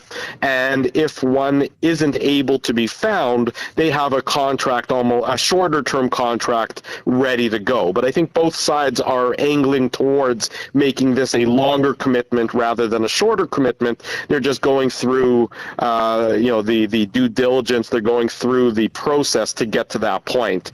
Nobody here is particularly concerned about the status of Cole Perfetti and his future in Winnipeg, especially given that he's representing the team, which is, like I said, a bit unusual. With Cole Perfetti, Drew, he started great last season, tailed off towards the end, healthy scratch towards the end of the regular season and in the playoffs. Mm-hmm. Is this kind of like a new life for him under a new head coach for Cole Perfetti? Yeah, that's safe to say. I mean, I think that, for whatever reason, Perfetti and Bowness didn't necessarily see eye to eye all the time. And then especially after the Jets sort of acquired some reinforcements at the deadline, and then even before that with the Sean Monahan deal, it seems like Perfetti got squeezed out. I think that this is everything that everyone has said within the organization, and even Cole Perfetti himself realized this is a new chapter as part of his time as a member of the Winnipeg Jets. It was at the start of the year last year that they were talking about Cole Perfetti was going to have a pretty decent runway to try and earn the second line center role. Well, that runway was really no more than 3 or 4 games, and then they pulled the plug on that experiment, for lack of a better word. It seems like entering this year, he's clearly being earmarked as a winger for the Winnipeg Jets. So that second line center role is still in flux. There's still a lot of people who are unsure and a lot of candidates who are trying to step up for that role. But from Perfetti's perspective and everything the organization has said and the team has said, they expect a big year from him, playing on the wing on that second line for the Jets for this year and moving forward for years to come. Looking at the goaltending situation, obviously Connor Hellebuyck has been one of the league's best over the past number of years. But there seems, those tires don't have a lot of tread at the end of the regular season with the amount of minutes he plays, but he's such an integral part of this team. Now with Capo Kaukonen in the mix, do you see them trying to give Connor Hellebuyck, and I know it's probably difficult because, hey, I'm an old goalie. You want to play every single game, but as Mac T once told me, I had a pretty good partner, and he said it's hard to take your best player out of the lineup each night. Do you see them kind of mixing in Capo a little bit more to give Connor that rest that he could possibly need for a playoff run? Honestly, I don't. I mean, Laurent Brossoit, who was the backup last year and is now in Chicago, it was so good for the Jets last year, and they still couldn't get him enough games to give him to get his name on that Jennings Trophy that the team won last year. So, with all due respect to Capo Kaukonen, who I think is sort of an intriguing backup option, it's hard to believe that he's going to be better than Laurent Brossoit was last year, or better than Connor Hellebuyck is, to enable him to get those, let's say, 25 games. So I think it is, this team is Connor Hellebuyck's team, and you're right, it's a bit of a chicken and the egg argument. You need Connor Hellebuyck in the regular season to win the games to get you to the playoffs, but at the same time, how much energy is he spending? How much does he have left in the tank once the playoffs come about? So the Jets are a little bit against the wall in that scenario. And it's just the reality of the situation, like you referenced there, Joaquin. As Mac T said, you can't take your best player out of the lineup that many nights and expect to win, even when you got a good backup goaltender. So it's Connor Hellebuyck's show, and the Jets are going to have to ride him for as long as they can, and whatever happens, I guess, come playoff time. Drew Mindell from the Illegal Curve Hockey Show joining us here on EST Afternoons. Drew, it was a quiet offseason for the Jets. They brought in some depth pieces. We talked about the backup goalie. They brought in Dylan Coughlin, Hayden Fleury, Jared Anderson, Dolan. But the big piece on the back end that left Winnipeg was Brandon Dillon. Can you just talk about the quiet offseason? Is this the way let's just go? Because if you look at their forward group, it's a pretty good group, and on the back end is just the Brendan Dillon loss the big one here. Yeah, there's no question it's the big one. So, the forward group is very similar to the start of last year's forward group, and they've got pretty good depth up front. So no one's really particularly concerned about the forward group. It's the back end that has all the questions attached to it. So Dylan Samberg is going to step up, and he's played sort of a sheltered third pairing left side role for the Winnipeg Jets, thus far in his pro career, and he's played it pretty well. But Brendan Dillon did leave as an unrestricted free agent. He went to New Jersey, as we know. So the team is asking Dylan Samberg to step up and play that role as the second pair left side defenseman. And he's going to be playing with Neil Pionk. Now, Neil Pionk is not the same player that he once was at at this stage in his career. He's got more warts to his game than he does have positive attributes. So not only are you asking Samberg to step up in the difficulty in his minutes, but you're also asking him to help sort of shelter and carry his defensive partner. So the defense for the Winnipeg Jets is certainly under the spotlight. It's a big question mark. The third pairing is also, uncertain. You have a guy like Ville Heinola, who's a former first-round pick, who has been marinating at the AHL level for years at this point, and he would have made the Jets last year out of training camp, except he suffered a broken ankle on the last exhibition game, which basically derailed his entire season. So he's expected, or I'm expecting him to get every chance to win that third pairing left side job. And then on the right side, you have, Colin Miller was re-signed after the Jets acquired him from the Devils at the trade deadline last year. And we were all surprised that he re-signed because Rick Bowness and the coaching staff didn't use him. I think he played 6 games after he was acquired at the deadline. So on the right side, third pairing, you got Colin Miller, you got a guy like Dylan Coghlan you mentioned, you got Hayden Fleury. So you have a lot of question marks really up and down your defense, aside from your top pair, which is going to be Morrissey and DeMello, as it has been for the last number of years. They re-signed Dylan DeMello right before he was set to hit free agency. That pair, the Jets are comfortable with. They know it. They work well together. That's sort of just lock it and leave it. It's just everything else that's on the back end right now that is really a big question mark and is a really big concern entering the start of the season. I remember last year a little bit, there was rumblings of a possible trade with Nikolai Ehlers.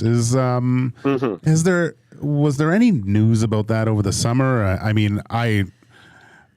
think a lot of teams would love to see Nikolai Ehlers in their lineup. He's a very dynamic offensive player, but is there something possibly brewing with Cheveldayoff to start the season, or is this kind of the team we'll see starting game one? I suspect this is the team we're going to see starting day one. All of that originated because Ehlers he's never had the same amount of ice time as commensurate to the impact, especially on the analytics level that has been demonstrated. He's always won his minutes handily, but never really got that many minutes. And at the end of the year last year, he's now 1 year away from free agency, so he's an unrestricted free agent at season's end. So you make the connections, you connect the dots, and you say, okay, this is a player who's a year away from unrestricted free agency. He needs more ice time. Is he going to get that more ice time here? The Jets have a weakness on their back end. Is Ehlers a trade candidate so that they could bring in a defenseman? Well, when nothing materialized in the course of the offseason, and then Scott Arniel gets hired as the head coach, and he's full of praise for Nikolai Ehlers, talking about him as an impactful player for the Winnipeg Jets, talking about how they need to give him greater opportunity to have that impact. I think that is sort of that has deadened the trade rumors at this point in time. But those can get just as easily fired up again if there is no contract extension, and if the season goes off the rails for the Jets. Well, you have a pretty attractive asset who's a trade deadline potential candidate, given that he's close to free agency. If I was a betting man, it would not surprise me if the Jets in the next couple of weeks announced a contract extension for Nikolai Ehlers. I mean, both sides might want to take the time to let the season play out and then revisit that. But at the same time, if the Jets are to be taken at their word for how they've spoken about Ehlers this offseason, well, maybe he is actually a core member of this team moving forward for the next couple of years and is going to get that increased opportunity that so many people have been clamoring to see him get. Drew, one last one here for you. The coaching. I remember when it was announced that Scott Arniel was the head coach of the Winnipeg Jets back in May. I was watching your guys' show, the reaction show to it, and a lot of fans were upset that it was just a bump up through the coaching staff and they didn't go out and look for one. What's the feeling with Scott Arniel there taking the lead as the head coach of the Winnipeg Jets? Well, I mean, I think he said all the right things this offseason. And he's, he said all the right things, and he's been positive and everything else. And really, on September the 12th, everything is hunky dory for all teams, right? The second he struggles out of the gate, people are going to say, "Oh, they just hired this guy because he was a former member of the organization, and they only hire from within." Things of that nature. Similar to what they used to say about the Oilers. Not that many coaching hires ago. Look, Scott Arniel.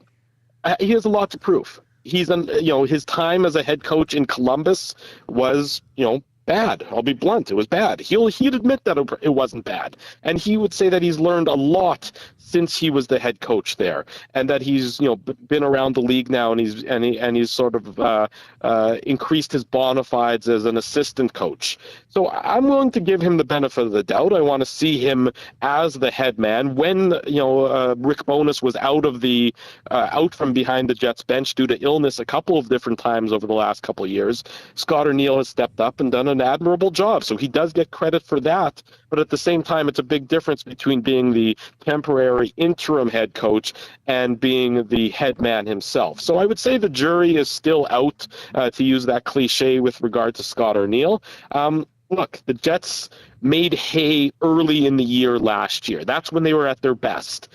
From the start of the season through the end of December. That's when they were one of the best teams. And then their results began to diminish a little bit, not significantly so. There was never any risk of them not really being a playoff team. But it's always easier to be a front runner than it is to try and play catch up once you're struggling. So people want to see Scott Arniel. They want to see the Jets succeed early on this season, and then that'll certainly quiet any of the naysayers. But, as we all know in sports, not strictly a Winnipeg thing or an Edmonton thing or a hockey thing, it does not take long for the naysayers to come out of the woodwork once a team begins to struggle. Yeah, it's going to be an interesting season there in Winnipeg. Look forward to it. Drew, you and the boys got the show running already? Or when do you start? Yeah, absolutely. We started back this past Saturday. Okay. So we're going every Saturday morning, 9 a.m. to 11 a.m., all over our social media and on our YouTube channel and everything else. And then, of course, once the season starts, we do our post-game shows after each and every Winnipeg Jets game. So we got lots going on. This is sort of a bit of the calm before the storm. We all enjoy some nice summer weather, but as the fall crispness comes into the air, that means it's hockey season, and that means it's time for a legal curve here in Winnipeg. Great stuff, Drew. You and the boys do a great show, and thank you for taking the time to join us to preview the Winnipeg Jets. All the best, my man, and I'm sure we'll be chatting soon. My pleasure, guys. Anytime, you know how to reach out, and I'll make sure that I look better on camera so I don't have to do it on the phone next time. No problem. That's Drew Mindell from the Illegal Curve Hockey Show previewing the Winnipeg Jets. And I was going to ask about Nikolai Ehlers just before you did. He's such a fascinating player. And because I watch their post-game show a lot and I follow their socials a lot, and it's everybody in Winnipeg is just hampering for this guy to get some power play time. Oh, really? On the top one. Yeah. Or get moved in there with Scheifele. And they do it at times, but it seemed like Rick Bowness was always holding him back, which is interesting because when he's on, he's one of the most dynamic players in the league. He in that when they swept the Oilers in that bubble series, he was arguably the best player. Yeah. Like he was a killer in that series. Always plays well against Edmonton. I notice him a lot when I'm watching the Jets. It seems like he's a hell of a player. Yeah, hopefully I'm sure what you said, just a lot of Jets fans, they want to see more of him. Mm-hmm. I'd like to see more of him. I think there's definitely something there. I was shocked, absolutely shocked when they said they were trying to shop him around, because I think losing him on that team you're not winning that trade. That's a rebuilding trade. You're getting you're getting prospects, and not only like prospects that are gonna most likely be on your team. I think that's a tough deal to make. And that's what Matt Hyman chimes in on the Nasty Chat, says, we will see if Ehlers gets any power play one time with the new coaches. So that's just, it's bizarre. Now, I know they have a lot of talent. They have the Scheifele's, Kyle Connor, you're not taking off the power play. They're really high on Gabe Vilardi, who's a phenomenal player. But, I think this is a big season for Winnipeg because, like you said earlier, you eventually have to take that next step. Yeah. And it seems they're because years ago, 2018, they made it to the conference finals, lost to Nashville, I think it was. Yeah.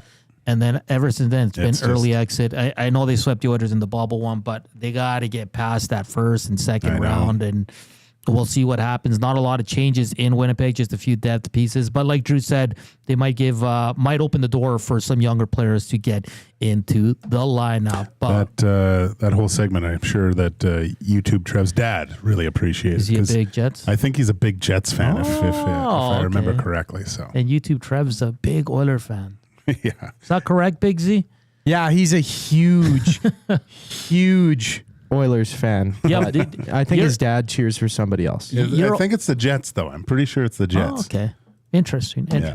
All right, we'll wrap up the show coming up next as we'll tee up the Reed Wilkins Show with Jay Milne. That goes from 3 to 6. Reminder, you can listen to us on EdmontonSportsTalk.com, TuneIn Radio, iHeartRadio. You can watch us on the EST YouTube channel. And if you are watching us, hit that thumbs up button. Be greatly appreciated. Coming up next, we'll wrap up EST Afternoons. But first, here's Zachticum with a sports update.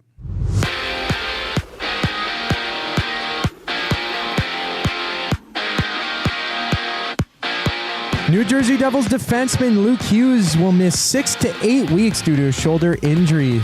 Hughes played 82 games last year, recording 6 goals for 47 total points, and both getting wins in Week 1. The Bills and the Dolphins kick off tonight at 6:15. Raheem Mostert will be ruled out for the game, and Achane is set as a game-time decision for the Dolphins. Catch Lieutenant Eric down at the Century Casino Sports Bar and Lounge for all Monday and Thursday night football games throughout the entire NFL season.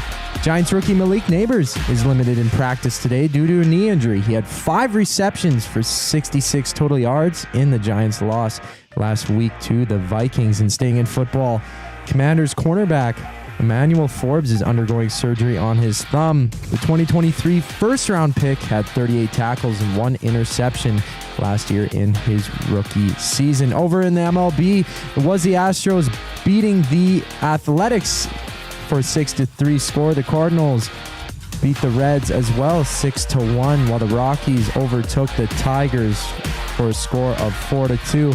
Coming up on EST Afternoons, Joaquin Gage and Hernan Salas enter their final segment of today's show.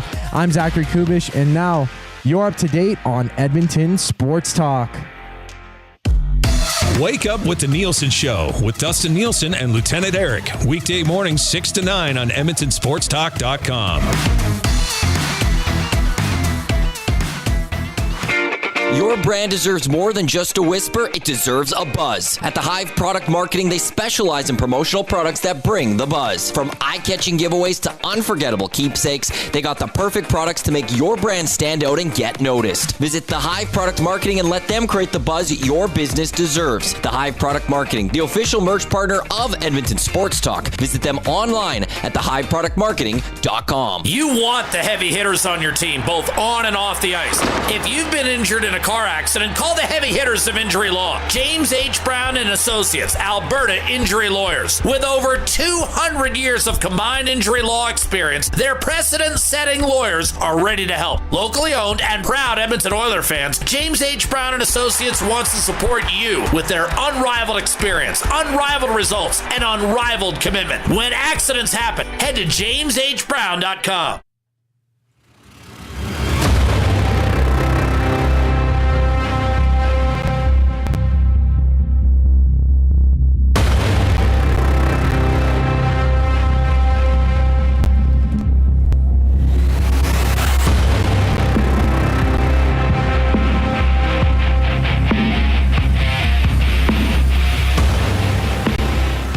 .47 here on Edmonton Sports Talk, your clear choice for Edmonton sports. It's EST Afternoons. Joaquin Gage, Hernan Salas, and behind the camera, it is the Big Z, Zach Kubusch.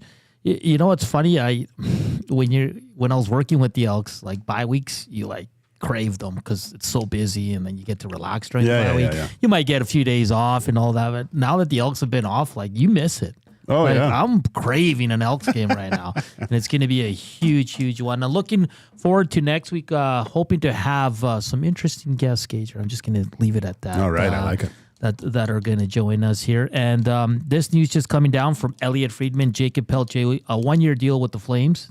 $800K. Interesting little player. He's shown some good stuff at the NHL level. Only played in 13 games last year. He was hurt for most of it, and he had 3 points. And perfect timing for us. We're going to have Danny Austin on tomorrow from Post Media in Calgary. We're going to talk Flames and Stamps with Danny, and he's done a great job covering both teams down there. And we were talking earlier about the Thursday night football game, and if you wanted to sprinkle a little bit of moolah here, I got the Edmonton Sports Talk parlay that was put together by Dusty, Eric, and Maddie. So this is what we got.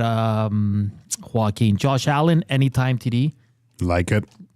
Tua, 5+ rush yards. That seems a little low, right? Yeah, that's a no-brainer. And then tight end Dalton Kincaid, 45 receiving yards. He only had 1 reception last week for 11 yards, so that one's I'm a little nervous about. Well, that's the one we just barely got through with Kittle, right? Kittle, we beat it by 0.5. Yeah, so...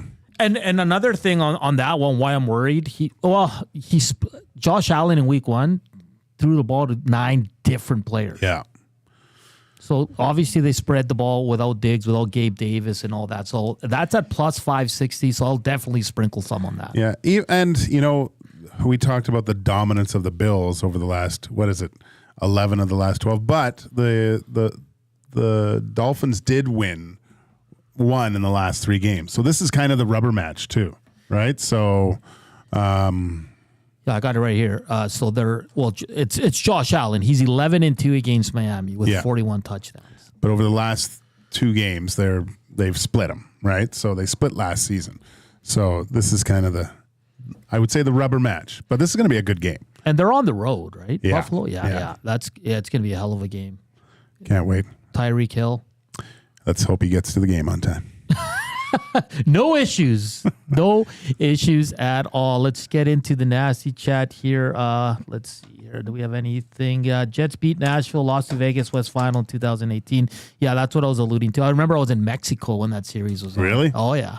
Nice. I'd chime in from time to time just to see what was going on. But let's see here. Caster 1990 says, I always wave, but I'm not bothered if I don't get a wave back.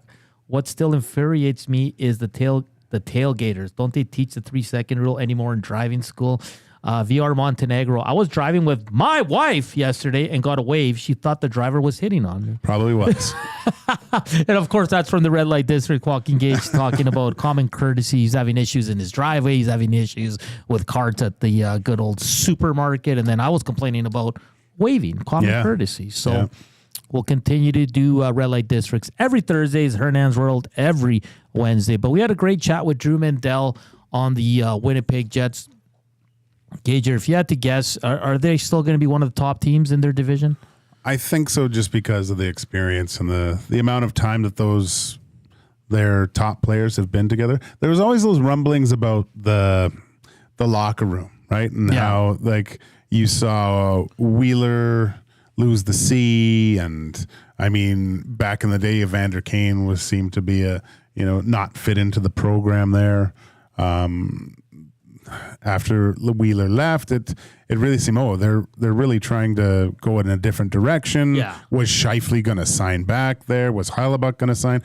I think the fact that both of those two signed long-term deals and kind of solidified that core. They're looking at that lineup. They're going to be a tough out. They have the building blocks of a really good team. They got a great duo with Scheifele and Connor. Morrissey back end and Hellebuck. You can build a really good team around that. Just looking at their defense, Brandon Dillon is a big loss. Neil Pionk, like Drew said, is not the same player he was years ago. Dylan Sandberg's going to get a bigger role. That third pairing's a little scary. Colin Miller and Logan Stanley. That in that bubble year, I thought that Pionk and Stanley were really, really good against the Oilers. Because they were physical. They were just beasts. Pionk played Connor McDavid really well in that series. I was always looking, because I thought that Stanley and Desharnais are kind of the same mold, big guys that can move quite well, lots of physicality. But yeah, it just seems like his progression stunted a little bit with Stanley, and just I thought after that bubble series, I go, gosh, what kind of player is this guy going to become? And he hasn't really. I'd look for him to probably take a step because he'll be counted on a lot more, right? And I think the additions of Hayden Fleury and who's the other one I have here, Dylan Coughlin, who came from the Vegas Golden Knights.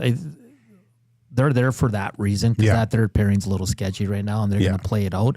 And it's probably going to be a rotation between those four guys. And then Drew did say Ville Heinola, who's been what did he say, marinating in the A. Yeah, and this is a guy that wants to be with the big team. But it's similar to the Broberg situation where it almost looked like Bowness didn't like playing young guys.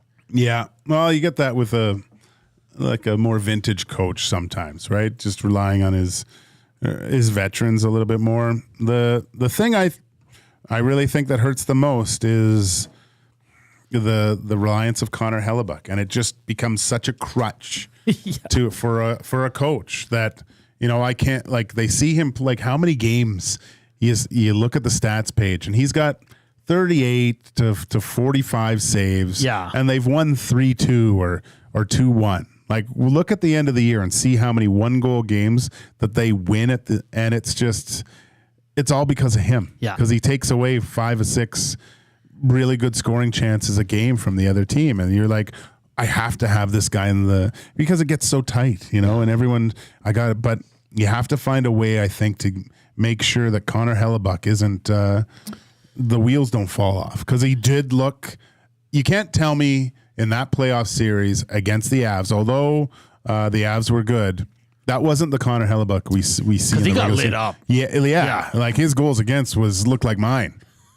And I remember one game in Winnipeg when the Oilers, and he was just shutting the door after 40 minutes, and then Darnell Nurse just like this wrister on net, and it gets through him, and then the Oilers, the floodgates opened, and they were able to. That was another turning point of the season a little bit. Yeah, it was. They were fighting for wins, and it didn't look like Skinner played well too. I remember, and I think I even mentioned after that game that's a big game for Skinner to outplay one of the best in the league. Just gives you that little bit of machismo. Dawson Nielsen says, I mean, it'll never be a designation city like Edmonton. She's talking about Winnipeg, obviously, even if they had McDavid or Leon. Plus, they don't have an airport. Oh, the classic airport, Winnipeg, joke. And Penner's Pancakes says, great show today, guys. Well, thank you for that. Thanks. Reminder, you can go see Lieutenant Eric down at Century Casino, Fort Road for Thursday night football. I think it's a pork sandwich. Pulled pork sandwich, pork sandwich is special. But go hang out. There's going to be a bunch of nasties down there as well. The game kicks off at 6:15. It's the Miami Dolphins. It's the Buffalo Bills. It's a big AFC East matchup early on in the season. Like I said, tomorrow we'll have Danny Austin from Calgary Post Media joining us to talk some Flames and Stamps, and we'll see what else we can dig up here for Friday's show. But that's going to do it for us here on EST Afternoons. It's been a fun show. Big shout out to Joe DiBiase and Drew Mindell for joining us today. For Joaquin Gage and Zach Kubusch, I am Hernan Salas. Thank you for tuning in. Remember to download on Spotify, Apple, whatever platform you use. All the shows are up there. And also check out EdmontonSportsTalk.com.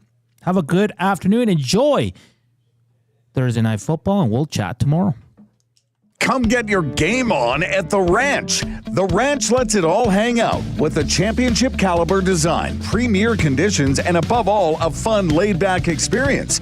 Get top-notch service and unmatched value every time you play at The Ranch. Think you have what it takes to go low? The best value for your golfing buck is always The Ranch. The Ranch Golf and Country Club. 10, 50, 100, and 200 round packs on sale. TheRanchGolf.com.